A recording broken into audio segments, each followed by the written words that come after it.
Yeah, yeah, yeah, yeah. Step into the bayou where the chatter gets wild. Truth served fresh with a wink and a smile. From gators to gumbo, it's a party. Let's sing. Welcome to the show. It's Bada Bing. We got flavors of the South with a 90s vibe. Stories roll deep and the beats arrive. Grab a seat, feel the heat, let the good times flow. It's the Bayou Jammin', ready, set, go. Bada Bing Bayou, the stories unfold. Where the swamp's alive and the truth is bold. Tune in, lean in, the vibe's so dope. Bayou beats in your ear, we the crew you'll quote. Ciao a tutti. Or as we say in Louisiana, hey y'all. My name is Patrick Ross Campisi, And I'm Lawrence Joseph Ingraffio, and you're listening to the Bada Bing Bayou podcast. Dude, how are you doing today? Patrick, if I was any better, I couldn't stand it. Oh my God. I wish we would have been rolling earlier because we were on a roll with this. Dude, it's probably better that we weren't. It probably is, but we're pumped up today because we got a lot of stuff to talk about. And we had coffee before we started this. So we're very pumped up today. Yo, yeah, dude. Not only just any coffee though. Coffee from Baton Rouge. Yeah, that's right, bud. Can you give a little background on that? Yeah, man. So it's like New Orleans style coffee in Baton Rouge. So you have coffee and beignets. You have your classic New Orleans coffee drink, the cafe au lait, which is half coffee, half milk. But yeah, man, no, we just did the old school classic black coffee and chicory. Perfect. You can't beat that. You really can't. Some people probably don't know what chicory is, though, Patrick. You want to tell them what chicory is? I mean, I don't know too much about it, but I believe it's basically bark from a tree. It is tree bark. Yeah, that's how we like it down here. We don't like nothing sweet like that. We want strong coffee that makes you. It puts lead in the pencil. It puts lead in the pencil is probably the best way to phrase it. Yeah, exactly. So we're pumped up today because today we are talking about the one, the only, San Giuseppe, dude. The St. Joseph Society Parade in New Orleans, Louisiana. It's the Italian-American Super Bowl. I mean, that's basically the only way you can phrase it. I mean, I didn't say it. I borrowed that from someone. We did. The one and only John Viola. That's right.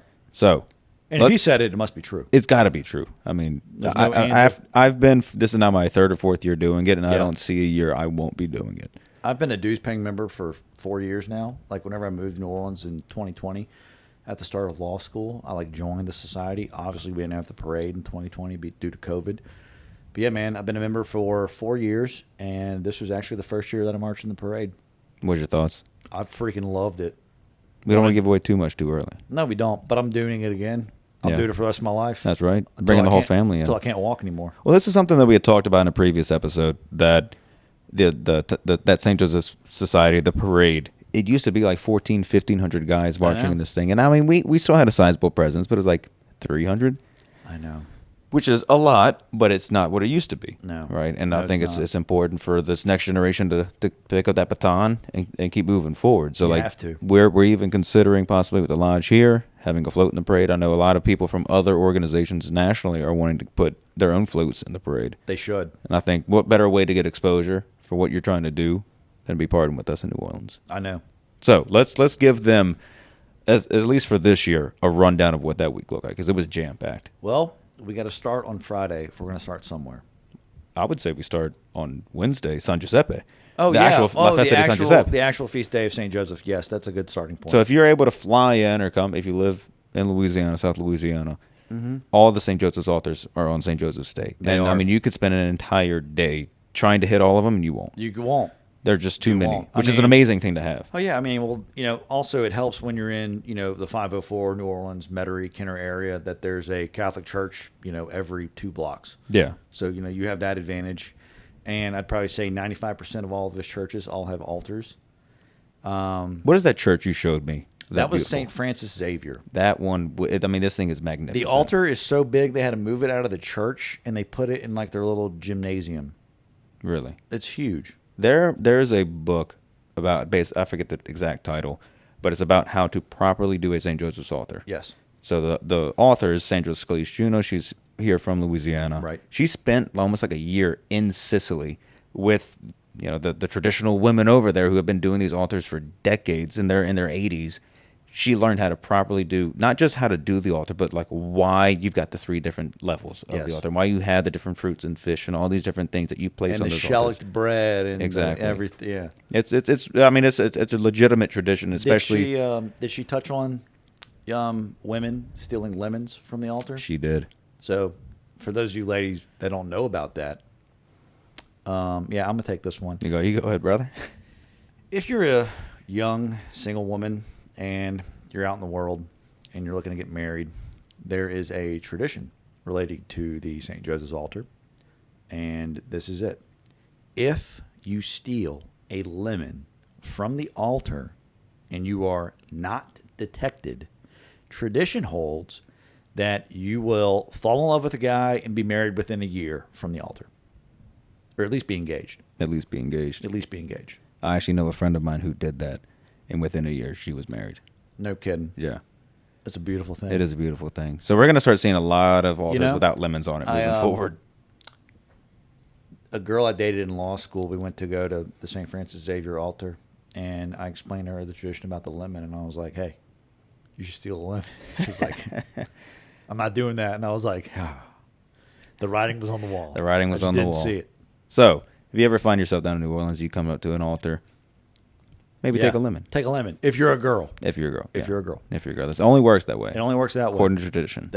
Well, I don't know of any dudes stealing lemons from St. Joseph's altar, so. Not that I'm familiar with, at least. I mean, if you have stolen a lemon from a St. Joseph's altar and you're a guy, let us know how that worked out for you. Yeah, we'd be intrigued. I would like to know how that worked out for you. Exactly. Well, one of the biggest things, why St. Joseph is so big down here, is because predominantly we're all Sicilians, right? Bingo. San Giuseppe is a huge Sicilian. Oh, my gosh. Our patron saint, basically. Yes. Do you know why? Well, yeah, it has to do with the famine back in Sicily. Exactly. It's the same reason about the fava beans that you mentioned a while back. Exactly. I got 2 in my pants right now. You do? That's right. You counted them earlier? Yeah, I counted them. You want to see them? No, I'm good. We'll save that for later. Jesus. They're fava beans. They're fava beans. But I mean, I always, like I told you in the last time we were filming this stuff, every jacket that I've got has got a fava bean in it. Now, this is something my grandfather gave to me back in the day. Oh, yeah? He was like, he said, as long as you carry fava bean in your pocket, you never go without. Dude, that's like that. Whenever I'd leave in the morning, I'm like, all right, phone, wallet, keys. And then I'm like, fava beans. Fava beans. Gotta have them. And when we do these parades, they give us Ziploc bags filled with blessed fava beans. Yeah, I don't know where I put that bag. What was interesting is because we've been in a few different parades, Baton Rouge, New Orleans. During the Irish Italian parade at the end of the week, and I know we're getting ahead of it a little bit, but during that parade, people were actually asking, "Hey, can I have fava beans?" Yeah, they were. Whereas other parades are like, "Hey, I want a flower, I want a garter, I want this, I want that." They were asking for fava beans. Dude, I'm telling you, in Jefferson Parish, which is not Orleans Parish, but they share borders, right? The people in Jefferson Parish go crazy for the beans. They love the beans. They love the beans. They love the beans. Exactly. You got to give the people what they want. You got to give the people what they want. And I'm a man of the people, so One I truly is. I give out the beans, baby. He gives out the beans. And the garters. Yes, and then we'll get to that. So Yeah. Wednesday, St. Joseph's Day. Yes. Everybody's doing the altars and just like celebrating the tradition. Mm-hmm. Friday is really when things kind of kick off, right? So Yes. Friday was the pasta party down at the Hilton Hotel, Hilton Riverside in downtown New Orleans. And I think David Greco, the chef from Mike's Deli? Mike's Deli on Arthur Avenue in the Bronx. Exactly. He flies down. He's been doing this for years now. Since the year after Katrina, he told me. So like 2006 is when he first started doing it. For 19 years now. Yeah. So 19 years. He gets up at like 4:30, 5:30 in the morning, and is cooking pasta con sarde basically the whole day. And the pasta party starts about 11:30 noon. Yeah, they start serving the food at noon. And is 1,000 pounds of pasta. You didn't hear that wrong. 1,000 pounds of pasta. Mm-hmm.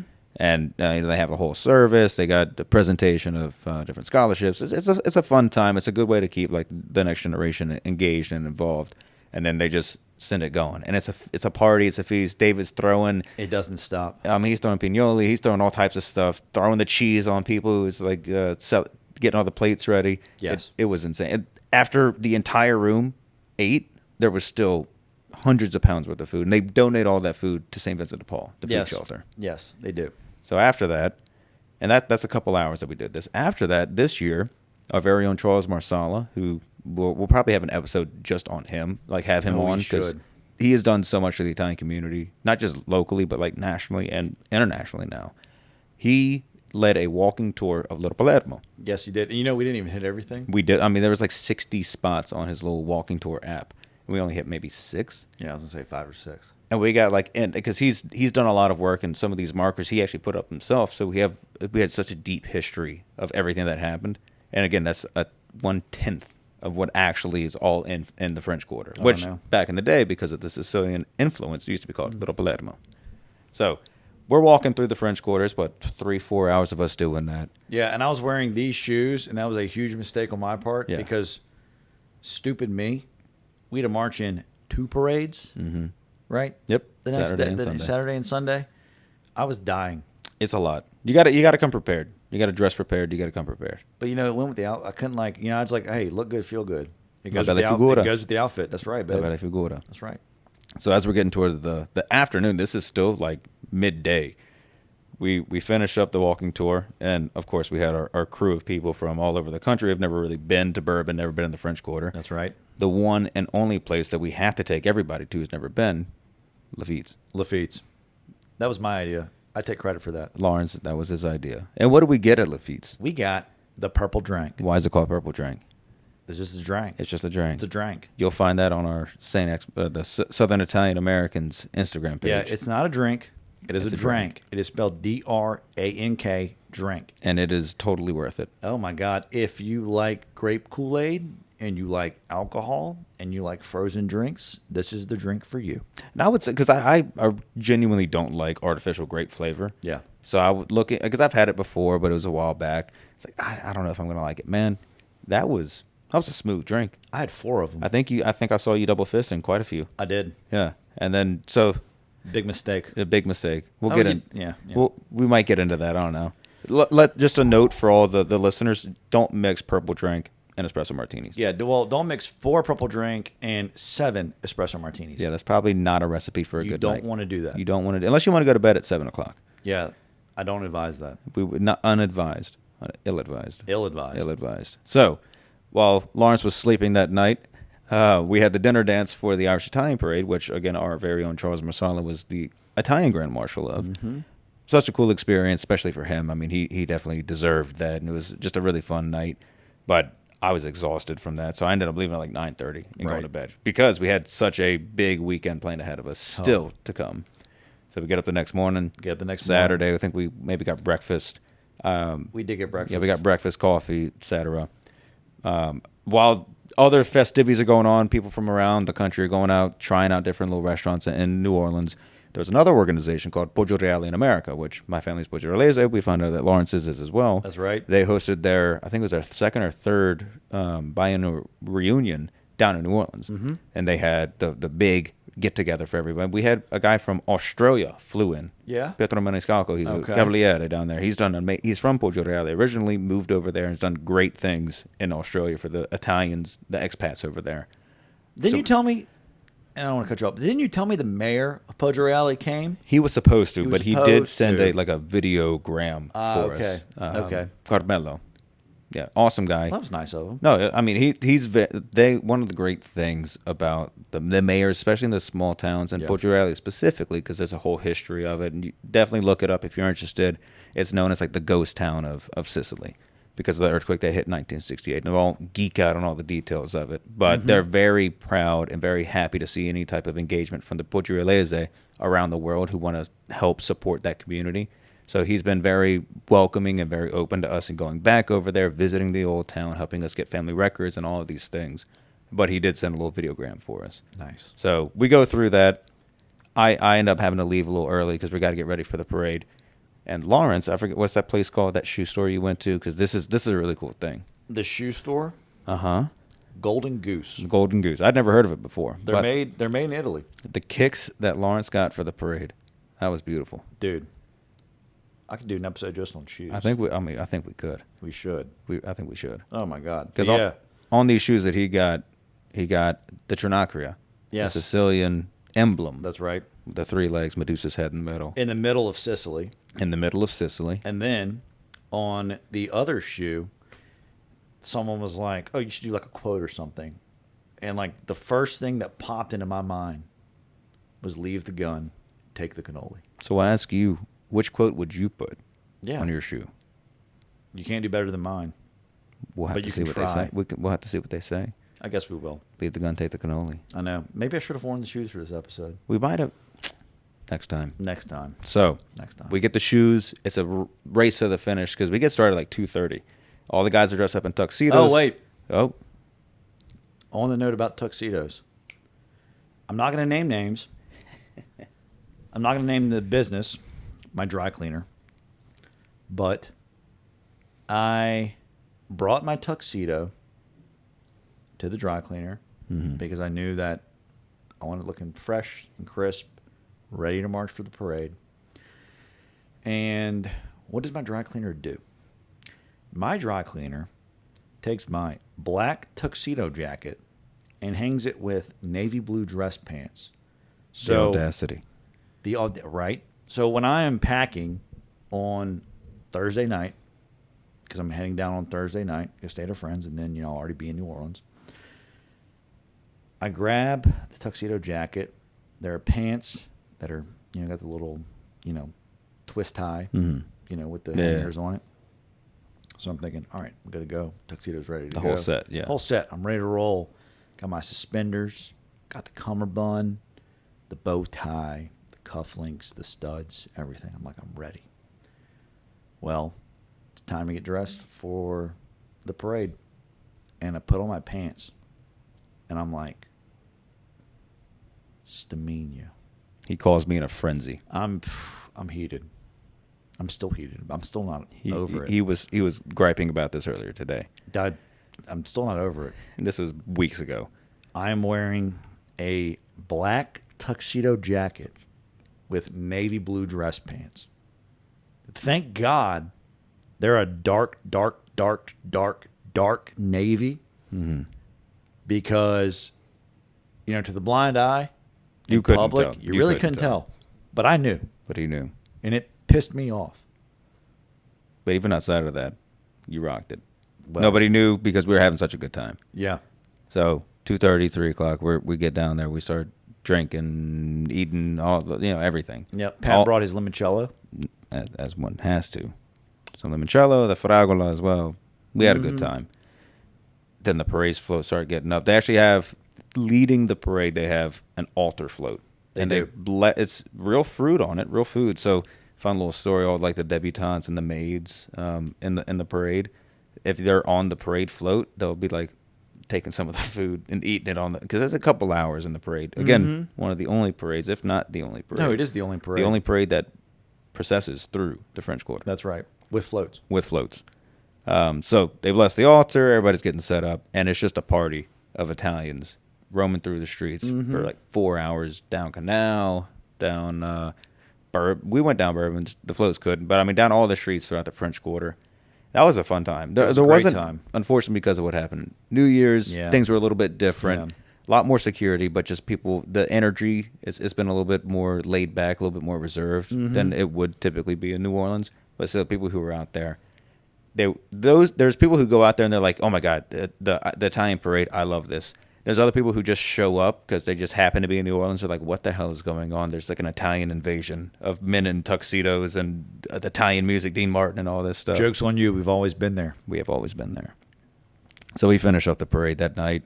Awesome time. Great time. I think I walked like 20,000 steps. It was insane. Oh, yeah. There was no shortage of us getting our steps in the entire weekend. Not that entire weekend. And of course, as always, if you are going to be in New Orleans on a Saturday night, there's only one place that you need to finish your night off. That's right. There's only one place. You can look it up on the internet and find out like, oh, I should go here, go there. No, they're all wrong. Well, look. I'm going to say this. You can go to these different places, but you're right. There's one place you need to end the night. And where would that be? That would be the Hotel Monteleone. Why? Because the one and only Lena Prima is singing her father's songbook and a bunch of other great stuff She puts at on the Carousel Bar. one hell of a show. And my God. when the Italians show up, we make it known. They know we're there. They know we're there, and she knows we're there. And she reached out to us not long after and said it was really probably one of the best nights she's ever had. Oh, yeah. Because it's just Well, we had how many people came in from IFL, you think? From IFL and I'd say probably like a dozen to 15 people. That's what I'm saying. Yeah. Plus all of us. So there were like There was like 20-something people. 20 plus people there. Yeah. And we shut down the bar that night. Shut down the bar. When Shayla Luna came on, Oh, my gosh. I mean, That was insane. that has got to be the Italian American It national 100% anthem. is. I mean, oh my God. Everybody is just so jovial. You have a little bit of liquid courage. We're all singing. We're dancing. All of the classics. Speaking of dancing, you, my friend, you got it going on. I appreciate it. Look, man, I'm just feeling it. I just feel it. Whether that's the Sicilian roots in me, it's my grandfather's blood flowing through me, whatever it is. I just dance to the music, man. I love that. It was a You great put some thing. Italian music on, I'm going. He's on it. It was a fun time.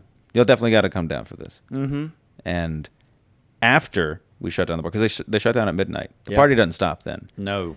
We bar hopped a little bit, but the best place where the new Rat Pack, you'll find the new Rat Pack coming The around new soon. Rat Pack. We might be in a city near you. The new Rat Pack, which is myself, Lawrence Joseph and Graffia, and the one and only Tony Mange. Tony Mange.